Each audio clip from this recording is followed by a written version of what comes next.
welcome back. It's Joanna, aka Millennial Thermom. As I mentioned, I forgot when, it is May, is Maternal Mental Health Month. So I just wanted to create a little video where I talked a little bit more about perinatal mood and anxiety. I'm hoping to be a little briefer this time, and more focused. So May is Maternal Mental Health Month, as I said, and up to 20% of all pregnant and postpartum women will experience depression or anxiety during this pregnancy, postpartum, or post-loss period. And it actually, research shows, which I'll link in the description, that perinatal depression is considered the most underdiagnosed pregnancy complication in the United States, with more than 400,000 infants born to mothers who are depressed each year. And this pregnancy and postpartum phase of the perinatal period is considered higher risk. So just think about what that means. If I am feeling not like myself, detached, disconnected, that attachment with my baby will be impacted. So the maternal mental health does impact those around. So it's so important to really make sure that we're not dismissing our birthing parents during this time, because it does have trickle effects to the rest of the family. So that's a little point I wanted to make. Some things that might come to mind, some questions that somebody can consider to see, am I experiencing a PMAD, a perinatal mood and anxiety disorder? Or are you feeling sad or depressed? Do you feel more irritable or angry with those around you? Are you having difficulty bonding with your baby? Do you feel anxious or panicky? Are you having troubles with eating or sleeping? Are you having upsetting thoughts that you can't get out of your mind? Do you feel as if you are out of control or quote unquote going crazy? Do you feel like you never should have become a parent? Are you worried that you might hurt yourself or your baby? So again, these are just some questions. It doesn't necessarily mean that you for sure have a PMAD, but they could point to one of or a mix of the PMADs. Most people commonly know postpartum depression, but it's like a bigger umbrella term to describe what could be going on during this period. One might be anxiety, right? Postpartum anxiety, which they might experience extreme worries and fears, often over the health and safety of the baby. Some people have panic attacks and might feel shortness of breath, chest pain, dizziness, losing control, and numbing and tingling.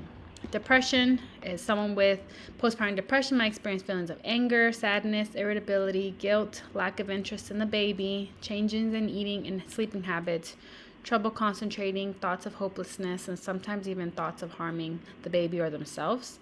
Someone with postpartum PTSD was often caused by a traumatic or frightening childbirth or past trauma, and symptoms might include flashbacks of the trauma with feelings of anxiety and the need to avoid things related to that event.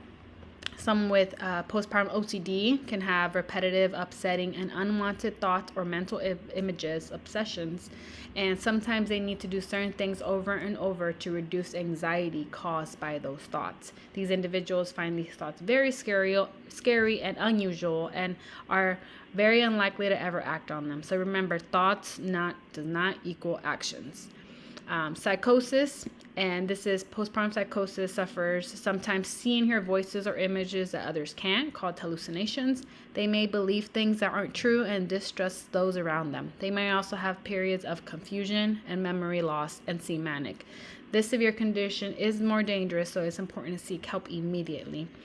And bipolar. So many people are diagnosed for the first time with bipolar depression or mania during pregnancy or postpartum.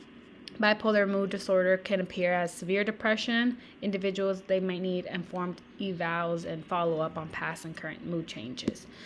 So that's just an overview. I got all this information from the postpartum.net, so Postpartum Support International.